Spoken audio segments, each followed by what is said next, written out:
بسم اللہ الرحمن الرحیم۔ قاتلین امام حسین کا عبرتناک انجام۔ اللہ تعالیٰ اور اس کے پیارے رسول حضرت محمد صلی اللہ علیہ وسلم سیدنا امام حسین سے محبت کرتے ہیں اور اہل بیت رسول اللہ صلی اللہ علیہ وسلم کے حبدار کو محبوب رکھتے ہیں، جبکہ دشمنان آل رسول صلی اللہ علیہ وسلم مقہور ہیں۔ ویسے کہاوت مشہور ہے، جیسا کرو گے ویسا بھرو گے۔ یہ کہاوت حقیقت کا روپ دھار لیتی ہے۔ جب عبد المالک کے زمانہ خلافت میں کوفہ پر مختار بن عبید ثقفی کو تسلط حاصل ہوا، اس نے کہا، میں قاتلین امام حسین سے ایک کو بھی دنیا میں چلتے پھرتے نہیں رہنے دوں گا۔ اگر میں ایسا نہ کروں تو مجھ پر اللہ و رسول کی لعنت ہو۔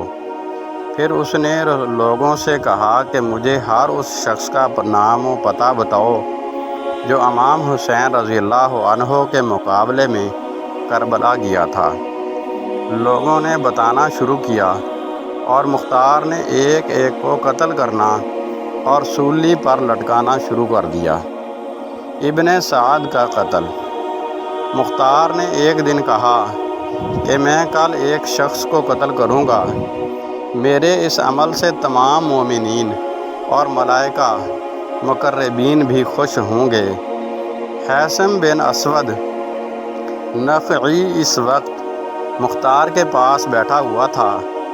وہ سمجھ گیا کہ عمرو بن سعد کل مارا جائے گا۔ مکان پر آ کر اس نے اپنے بیٹے کو رات میں ابن سعد کے پاس بھیج کر اطلاع دی کہ تم اپنی حفاظت کا انتظام کرو، مختار کل تمہیں قتل کرنا چاہتا ہے۔ مگر مختار چونکہ اپنے خروج کے ابتدائی زمانے میں ابن سعد سے نہایت ہی اخلاق کے ساتھ پیش آتا تھا، اس لیے اس نے کہا، مختار ہمیں نہیں قتل کرے گا۔ دوسرے دن صبح کو مختار نے ابن سعد کو بلانے کے لیے آدمی بھیجا۔ اس نے اپنے بیٹے حفص کو بھیج دیا۔ مختار نے اس سے پوچھا، تیرا باپ کہاں ہے؟ اس نے کہا، وہ خلوت نشین ہو گیا ہے، اب گھر سے باہر نہیں نکلتا۔ مختار نے کہا، اب وہ رے کی حکومت کہاں ہے جس کے لیے فرزند رسول صلی اللہ علیہ وسلم کا خون بہایا تھا؟ اب کیوں اسے دستبردار ہو کر گھر بیٹھا ہے؟ حضرت امام حسین کی شہادت کے دن وہ کیوں خانہ نشین نہیں ہوا تھا؟ مختار نے اپنے کوتوال ابو عمرہ کو بھیجا کہ ابن سعد کا سر کاٹ کر لے آئے۔ وہ ابن سعد کے پاس گیا اور اس کا سر کاٹ کر اپنی قبا کے دامن میں چھپا کر مختار کے پاس لایا، اس کے سامنے رکھ دیا۔ مختار نے حفص سے پوچھا، پہچانتے ہو یہ سر کس کا ہے؟ اس نے انا للہ و انا الیہ راجعون پڑھی۔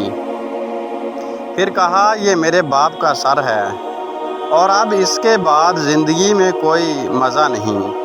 مختار نے کہا، تم ٹھیک کہتے ہو اور تم زندہ بھی نہیں رہو گے۔ پھر اسے بھی قتل کرا دیا اور کہا، باپ کا سر امام حسین کا بدلہ ہے اور بیٹے کا سر امام علی اکبر رضی اللہ عنہ کا، اگرچہ وہ دونوں کے برابر نہیں ہو سکتے۔ خدا کی قسم، اگر میں قریش کے 3 دستے بھی قتل کر ڈالوں تب بھی وہ سب امام حسین علیہ السلام کی انگلیوں کے برابر نہیں ہو سکتے۔ پھر مختار نے دونوں کے سر حضرت محمد بن حنفیہ رضی اللہ عنہ کے پاس بھیج دیے۔ تاریخ طبری۔ خولی بن یزید کو قتل کے بعد جلا دیا گیا۔ خولی وہ بدبخت انسان ہے جس نے امام علی مقام امام حسین علیہ السلام کے سر انور کو جسم اقدس سے جدا کیا تھا۔ مختار نے اپنے کوتوال ابو عمرہ کو چند سپاہیوں کے ساتھ اس کی گرفتاری کے لیے بھیجا۔ ان لوگوں نے آ کر خولی کے گھر کو گھیر لیا۔ جب اس بدبخت کو معلوم ہوا تو وہ ایک کوٹھڑی میں چھپ گیا اور بیوی سے کہہ دیا کہ تم لا علمی ظاہر کر دینا۔ کوتوال نے اس کے گھر کی تلاشی کا حکم دیا۔ اس کی بیوی باہر نکل آئی۔ اس سے پوچھا گیا کہ تمہارا شوہر کہاں ہے، کیونکہ جس وقت خولی حضرت امام حسین علیہ السلام کا سر لایا تھا وہ اس کی دشمن ہو گئی تھی، اس لیے اس نے زبان سے تو کہا کہ مجھے معلوم نہیں وہ کہاں ہے، مگر ہاتھ کے اشارے سے اس کے چھپنے کی جگہ بتا دی۔ سپاہی اس مقام پر پہنچے تو دیکھا کہ سر پر ایک ٹوکرا رکھے ہوئے زمین سے چپکا ہوا ہے۔ اس کو گرفتار کر کے لا رہے تھے کہ مختار کوفہ کی سیر کے لیے نکلا تھا، راستہ میں مل گیا۔ اس کے حکم سے خولی کے گھر والوں کو بلا کر ان کے سامنے شاہراہ عام پر قتل کیا گیا، پھر اسے جلایا گیا، اور جب تک اس کی لاش جل کر راکھ نہیں ہو گئی مختار کھڑا رہا۔ شمر قتل کے بعد کتوں کے حوالے کیا گیا۔ مسلم بن عبداللہ زیابی کا بیان ہے کہ جب حضرت امام حسین علیہ السلام کے مقابلے میں کربلا جانے والوں کو پکڑ پکڑ کر مختار قتل کرنے لگا تو ہم اور شمر ذیل جوشن تیز رفتار گھوڑوں پر بیٹھ کر کوفہ سے بھاگ نکلے۔ مختار کے غلام دربی نے ہمارا پیچھا کیا۔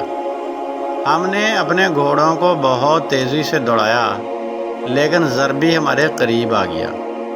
شمر نے ہم سے کہا کہ تم گھوڑے کو ایڑ دے کر ہم سے دور ہو جاؤ، شاید یہ غلام میری طاق میں آ رہا ہے۔ ہم اپنے گھوڑے کو خوب تیزی سے بھگا کر شمر سے الگ ہو گئے۔ غلام نے پہنچتے ہی اس پر حملہ کر دیا۔ پہلے تو شمر اس کے وار سے بچنے کے لیے گھوڑے کو کاوا دیتا رہا، اور جب ضربی اپنے ساتھیوں سے دور ہو گیا تو شمر نے ایک ہی وار میں اس کی کمر توڑ دی۔ جب مختار کے سامنے ضربی لایا گیا اور اس کو واقعہ معلوم ہوا تو اس نے کہا اگر یہ مجھ سے مشورہ کرتا تو میں کبھی اسے شمر پر حملہ کرنے کا حکم نہ دیتا۔ ضربی کو قتل کرنے کے بعد شمر کلتانیہ گاؤں میں پہنچا جو دریا کے کنارے واقع تھا۔ اس نے گاؤں کے ایک کسان کو بلا کر مارا پیٹا اور اسے مجبور کیا کہ میرا یہ خط معصب بن عمیر زبیر کے پاس پہنچاؤ۔ اس خط پر یہ پتہ لکھا تھا شمر ذیل جوشن کی طرف سے امیر معصب بن زبیر کے نام۔ کسان اس خط کو لے کر روانہ ہوا۔ راستہ میں ایک بڑا گاؤں آباد تھا جہاں کوتوال ابو عمرہ چند سپاہیوں کے ہمراہ جنگی چوکی قائم کرنے کے لیے آیا تھا۔ یہ کسان اس گاؤں کے ایک کسان سے مل کر شمر نے جو اس کے ساتھ زیادتی کی تھی اس کو بیان کر رہا تھا کہ ایک سپاہی ان کے پاس سے گزرا۔ اس نے شمر کے خط اور اس کے پتہ کو دیکھا، پوچھا کہ شمر کہاں ہے۔ اس نے بتا دیا۔ معلوم ہوا کہ 15 کلومیٹر کے فاصلہ پر ہے۔ ابو عمرہ فوراً اپنے سپاہیوں کو لیے شمر کی طرف چل پڑا۔ مسلم بن عبداللہ کا بیان ہے کہ رات میں شمر کے ہمراہ تھا۔ میں نے اس سے کہا بہتر ہے کہ ہم لوگ اس جگہ سے روانہ ہو جائیں، اس لیے کہ ہمیں یہاں ڈر معلوم ہوتا ہے۔ اس نے کہا میں 3 دن سے پہلے یہاں سے نہیں جاؤں گا، اور تمہیں خوف غالباً مختار کذاب کی وجہ سے ہے۔ تم اس سے مرعوب ہو گئے ہو۔ ہم جہاں ٹھہرے تھے وہاں ریچھ بہت زیادہ تھے۔ ابھی زیادہ رات نہیں گزری تھی اور مجھے برابر نیند نہیں آئی تھی کہ گھوڑوں کی ٹاپوں کی آواز آئی۔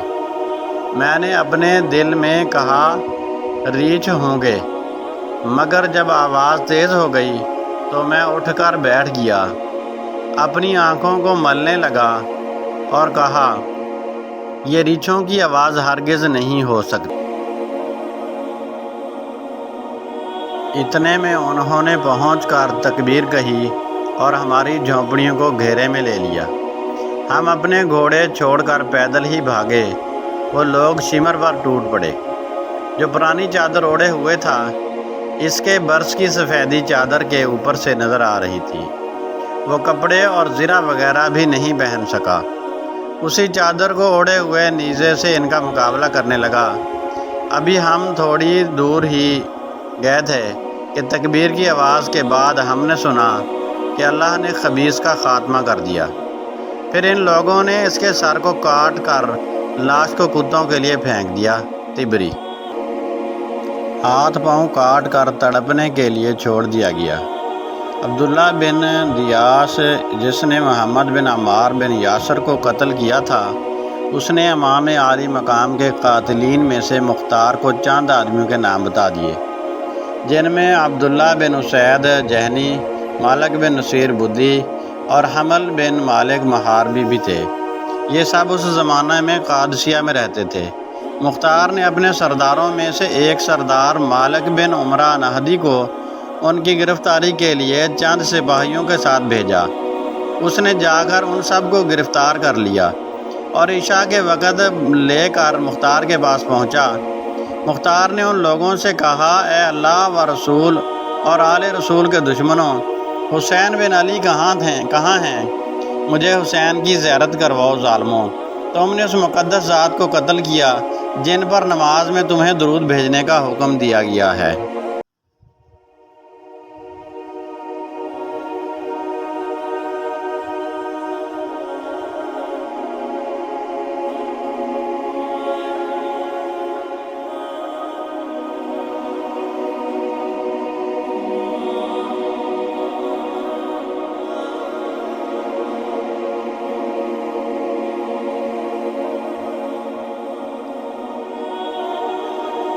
سپاہیوں کو راستہ میں معلوم ہوا کہ عادی مختار کے پاس حکیم کی سفارش کے لیے گئے ہیں۔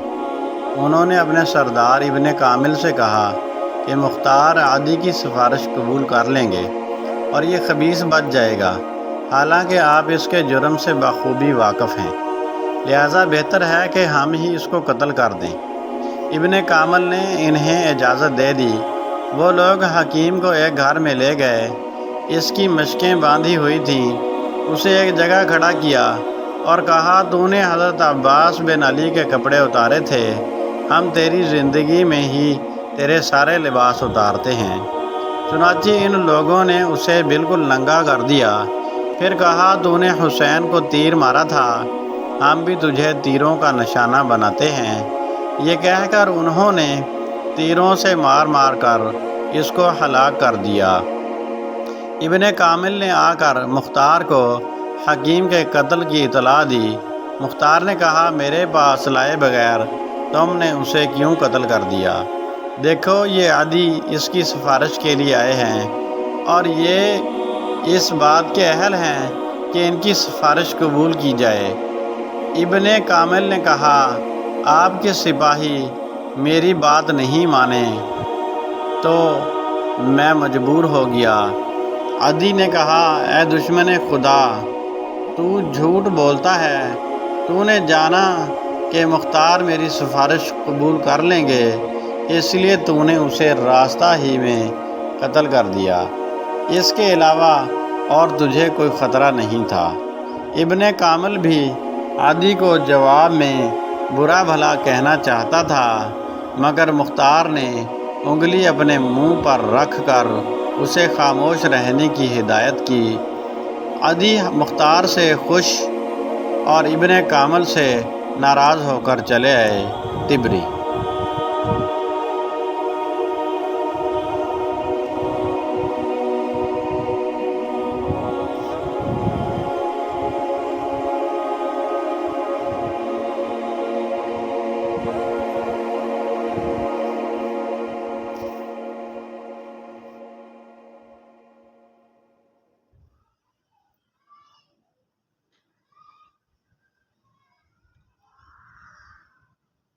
انہوں نے کہا اللہ آپ پر رحم کرے، ہمیں ان کے مقابلے میں زبردستی بھیجا گیا تھا، ہم جانے کے لیے راضی نہیں تھے، آپ ہم پر احسان کریں اور چھوڑ دیں۔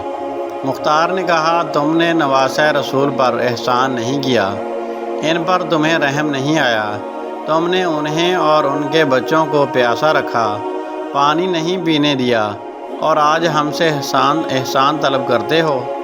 پھر بدی سے کہا تم نے امام حسین کی ٹوپی اتاری تھی۔ عبداللہ بن کامل نے کہا جی ہاں، یہی وہ شخص ہے جس نے ان کی ٹوپی اتاری تھی۔ مختار نے حکم دیا دونوں ہاتھوں کاٹ کر اس کو چھوڑ دیا جائے تاکہ اسی طرح تڑپ تڑپ کر یہ مر جائے۔ چنانچہ اس کے حکم پر عمل کیا گیا، بدی کے ہاتھوں اور پیروں سے خون کا دھارا بہتا رہا یہاں تک کہ وہ مر گیا۔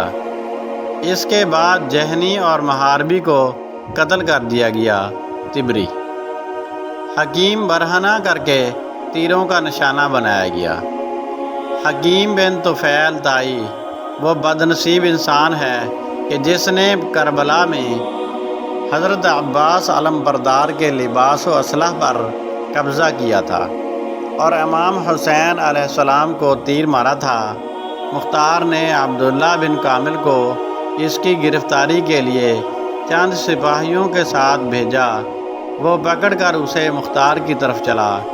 حکیم کے گھر والے عدی بن حاتم کے پاس فریادی ہوئے کہ آپ مختار سے سفارش کر کے اس کو چھڑا دیں۔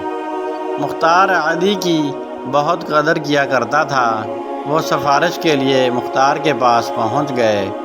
وہ عدی کے ساتھ عزت سے پیش آیا اور انہیں اپنے پاس بٹھایا۔ عدی نے اپنے آنے کی غرض بیان کی۔ مختار نے کہا اے ابو ظریف، کیا آپ قاتلین حسین کے لیے بھی سفارش کرتے ہیں؟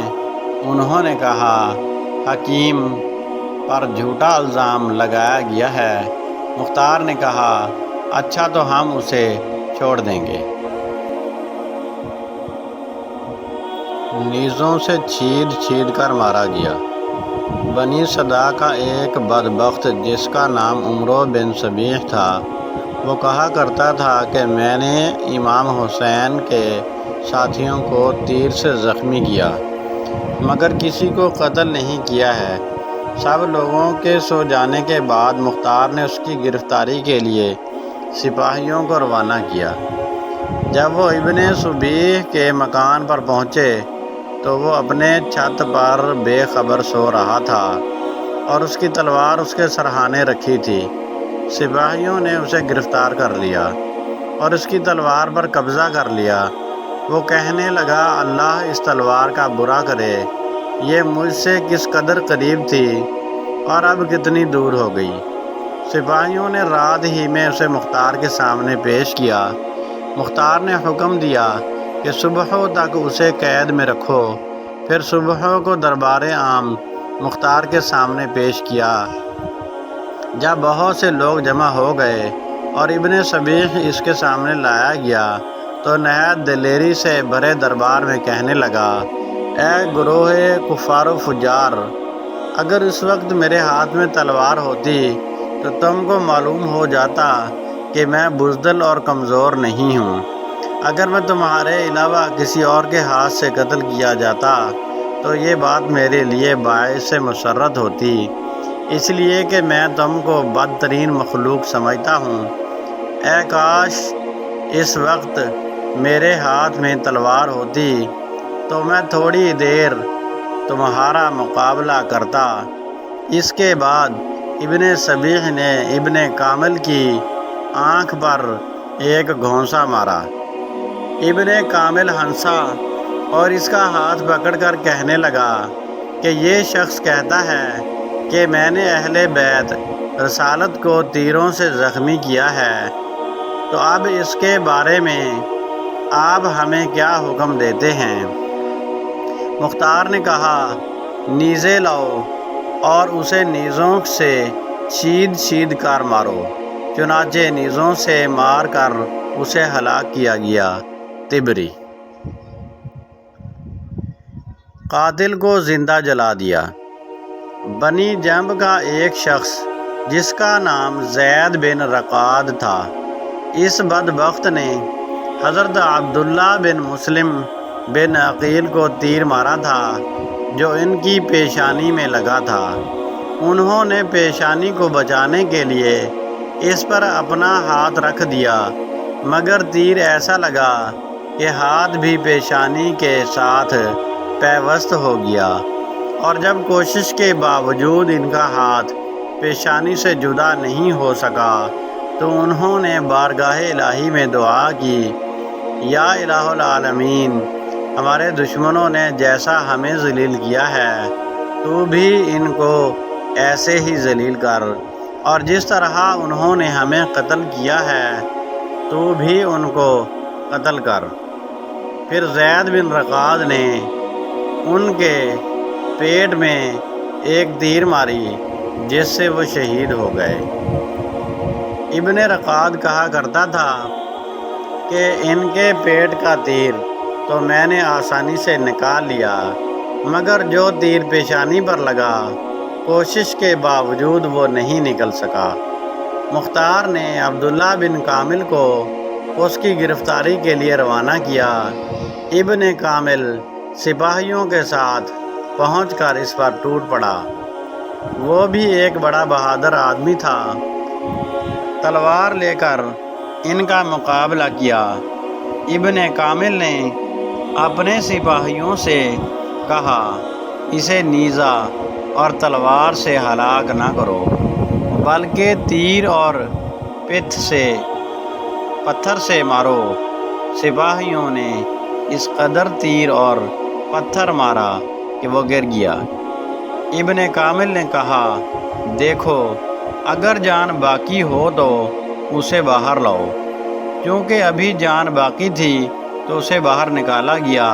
ابن کامل نے آگ منگا کر اسے زندہ جلا دیا۔ طبری۔ ابن زیاد بدنہاد کا عبرتناک انجام۔ عبیداللہ بن زیاد وہ بدنہاد انسان ہے جو یزید کی طرف سے کوفہ کا گورنر مقرر کیا گیا تھا۔ اسی بدبخت کے حکم سے حضرت امام حسین علیہ السلام اور آپ کے اہل بیت کو تمام ایذائیں پہنچائی گئیں۔ یہی ابن زیاد موصل میں 30,000 فوج کے ساتھ اترا۔ مختار نے ابراہیم بن مالک اشتر کو اس کے مقابلہ کے لیے ایک فوج کو لے کر بھیجا۔ موصل سے تقریباً 25 کلومیٹر کے فاصلے پر دریائے فرات کے کنارے دونوں لشکروں میں مقابلہ ہوا اور صبح سے شام تک خوفناک جنگ رہی۔ جب دن ختم ہونے والا تھا اور آفتاب قریب غروب تھا، اس وقت ابراہیم کی فوج غالب آ گئی۔ ابن زیاد کو شکست ہوئی اور اس کے ہمراہی بھاگ گئے۔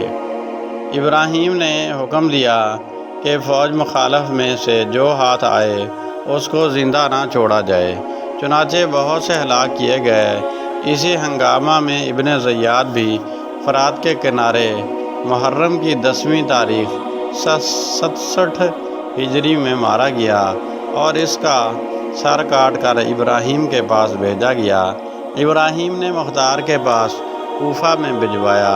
مختار نے دارالامارت کوفہ کو آراستہ کیا اور اہل کوفہ کو جمع کر کے ابن زیاد کا سر ناپاک اسی جگہ رکھوایا جس جگہ اس مغرور حکومت و بندہ دنیا نے حضرت امام حسین علیہ السلام کا سر مبارک رکھا تھا۔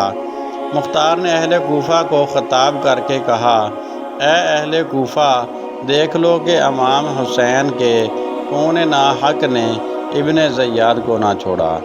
آج اس نامراد کا سر اس ذلت و رسوائی کے ساتھ یہاں رکھا ہوا ہے۔ 6 سال ہوئے ہیں، وہی تاریخ ہے، وہی جگہ ہے۔ خداوند عالم نے اس مغرور فرعون خصال کو ایسی ذلت و رسوائی کے ساتھ ہلاک کیا۔ اسی کوفہ اور اسی دارالامارت میں اس بے دین کے قتل و ہلاک پر جشن منایا جا رہا ہے، سماح کربلا۔ روایات میں ہے کہ جس وقت ابن زیاد اور اس کے سرداروں کے سر مختار کے سامنے لا کر رکھے گئے تو ایک بڑا سانپ نمودار ہوا۔ اس کی ہیبت سے لوگ ڈر گئے۔ وہ تمام سروں میں پھرا۔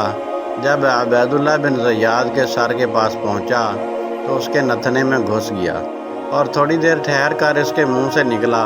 اس طرح 3 بار سانپ اس کے سر کے اندر داخل ہوا اور غائب ہو گیا۔ نور الابصار۔ ظلم کی ٹہنی کبھی پھلتی نہیں، نو کاغذ کی کبھی چلتی نہیں۔ مختار کا دعویٰ نبوت۔ مختار نے حضرت امام حسین علیہ السلام کے قاتلین کے بارے میں بڑا شاندار کارنامہ سر انجام دیا، لیکن آخر میں وہ دعویٰ نبوت کر کے مرتد ہو گیا۔ العیاذ باللہ تعالی۔ کہنے لگا کہ میرے پاس جبرائیل امین آتا ہے اور مجھ پر خدائے تعالیٰ کی طرف سے وحی لاتا ہے۔ میں بطور نبی مبعوث ہوا ہوں۔ حضرت عبداللہ بن زبیر رضی اللہ عنہ کو جب اس کے دعویٰ نبوت کی خبر ملی تو آپ نے اس کی سرکوبی کے لیے لشکر روانہ فرمایا، جو مختار پر غالب ہوا اور ماہ رمضان 67 ہجری میں اس بدبخت کو قتل کیا گیا۔ تاریخ الخلفاء۔ قاتلین امام حسین پر طرح طرح کے عذاب۔ جو لوگ حضرت امام حسین علیہ السلام کے مقابلے میں کربلا گئے، ان کے قتل میں شریک ہوئے، ان میں سے تقریباً 6000 کوفی تو مختار کے ہاتھوں ہلاک ہوئے، اور دوسرے لوگ طرح طرح کے عذاب میں مبتلا ہوئے۔ علماء اکرام فرماتے ہیں کہ ان میں سے کوئی نہیں بچا کہ جس نے آخرت کے عذاب سے پہلے اس دنیا میں سزا نہ پائی ہو۔ ان میں سے کچھ تو بری طرح قتل کیے گئے، کچھ اندھے اور کچھ کوڑے ہوئے، اور کچھ لوگ سخت قسم کی آفتوں میں مبتلا ہو کر ہلاک ہوئے۔ حضرت ابو الشیخ فرماتے ہیں کہ ایک مجلس میں کچھ لوگ بیٹھے ہوئے آپس میں یہ باتیں کر رہے تھے کہ حضرت امام حسین رضی اللہ عنہ کے قتل میں جس نے بھی کسی طرح کی کوئی مدد کی، وہ مرنے سے پہلے کسی نہ کسی عذاب میں ضرور مبتلا ہوا۔ ایک بوڑھا جو اسی مجلس میں تھا، اس نے کہا میں نے بھی مدد کی تھی، مگر میں کسی عذاب میں نہیں مبتلا ہوا۔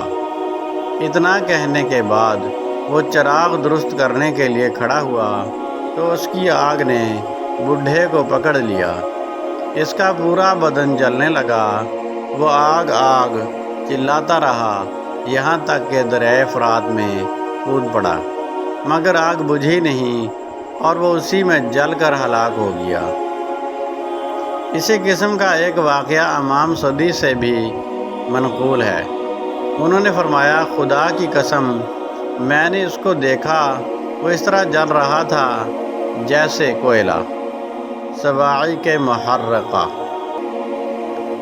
اور امام واقدی سے روایت ہے کہ ایک شخص جو لشکر یزید کے ساتھ تھا مگر اس نے کسی کو قتل نہیں کیا تھا، واقعہ کربلا کے بعد وہ اندھا ہو گیا۔ اس سے اس کا سبب دریافت کیا گیا۔ اس نے کہا میں نے رسول اللہ صلی اللہ علیہ وسلم کو خواب میں دیکھا کہ وہ آستین مبارک چڑھائے ہوئے اور ہاتھ میں ننگی تلوار لیے ہوئے کھڑے ہیں۔ حضور صلی اللہ علیہ وسلم کے سامنے ایک چمڑا بچا ہوا ہے، وہاں 10 قاتلین حسین ذبح کیے ہوئے پڑے ہیں۔ جب آپ کی نگاہ مجھ پر پڑی تو بہت لعنت ملامت کی اور خون میں ڈبو کر ایک سلائی میری آنکھوں میں پھیر دی، اسی وقت سے میں اندھا ہو گیا۔ صواعق محرقہ۔ اور حضرت علامہ ابن حجر مکی رحمۃ اللہ علیہ تحریر فرماتے ہیں کہ یزید کے لشکر کا وہ سپاہی کہ جس نے حضرت امام حسین رضی اللہ عنہ کے سر مبارک کو اپنے گھوڑے کی گردن میں لٹکایا تھا، کچھ دنوں کے بعد لوگوں نے دیکھا اس کا چہرہ بہت زیادہ کالا کیسے ہو گیا۔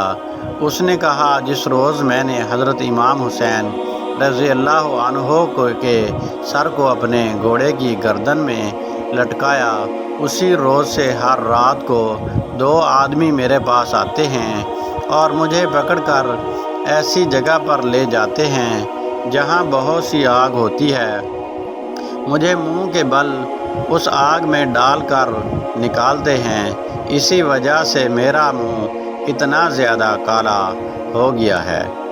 راوی کا بیان ہے کہ وہ شخص جو بہت بری موت مرا، وہ روایات میں ہے وہ بدبخت جس نے حضرت علی اصغر رضی اللہ عنہ کے حلق میں تیر مارا تھا، وہ اس مصیبت میں گرفتار ہوا کہ اس کے پیٹ کی طرف ایک ایسی سخت گرمی پیدا ہوئی کہ گویا آگ لگ گئی ہے، اور پیٹ کی طرف ایسی سردی کہ خدا کی پناہ۔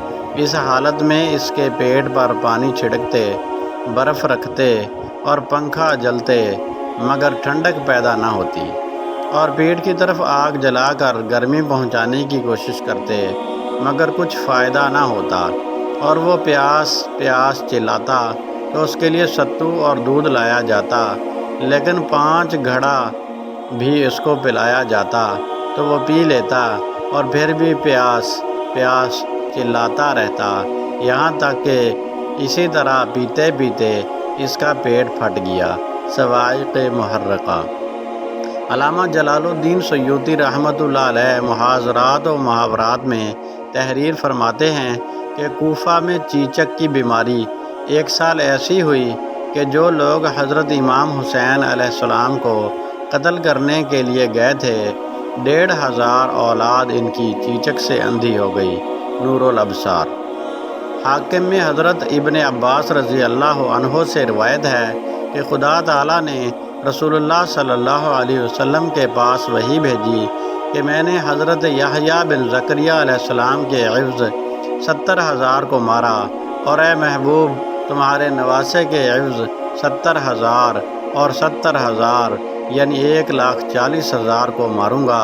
خصائص کبریٰ۔ چنانچہ بہت سے لوگوں کو مختار کے ہاتھوں مارا اور بے شمار لوگوں کو طرح طرح کی مصیبتوں اور آفتوں سے ہلاک کیا، اور پھر کئی ہزار عباسی سلطنت کے بانی عبداللہ سفاح کے ہاتھوں مارے گئے۔ اسی طرح وعدہ الہی پورا ہوا اور کل 1,40,000 مارے گئے۔ لہٰذا ثابت ہوا ظلم کا بدلہ ظلم ہے، ظالم کی حمایت بھی ظلم ہے، جبکہ محبت آل رسول صلی اللہ علیہ وسلم سامان نجات دنیاوی و اخروی ہے۔ اللہ تعالیٰ قاتلین اہل بیت کو دنیا کی طرح آخرت میں بھی رسوا کرے۔